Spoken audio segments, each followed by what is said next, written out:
বলছেন বেপরদা লতিফ সাহেব, আপনার মেয়ে যেটা সিটি কলেজে চাকরি করে উনি কেমন পর্দানশীল, এইটা নবাবগঞ্জের লোকেরা সিটি কলেজের লতিফ সাহেবের মেয়েকে দেখে আসবেন।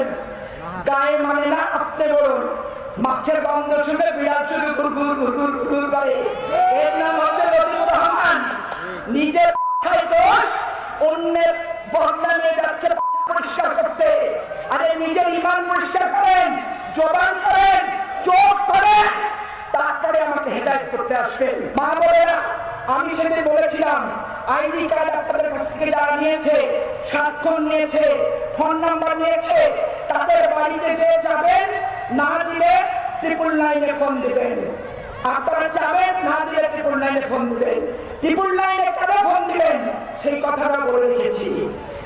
ছাত্রী সংস্থার রাসূল এক মেয়ে বলছে, পাপিয়া আমি আসছি, ওয়েলকাম। আমি যেমন প্রকাশ্য দিবালোকে রাজনীতি করি, তোমরা করো, এটাই আমি চাই। ওই গুপ্ত হবা, বর্ণ হবা, এইসব আমরা চাই না। সবাই বলে নির্বিশেষে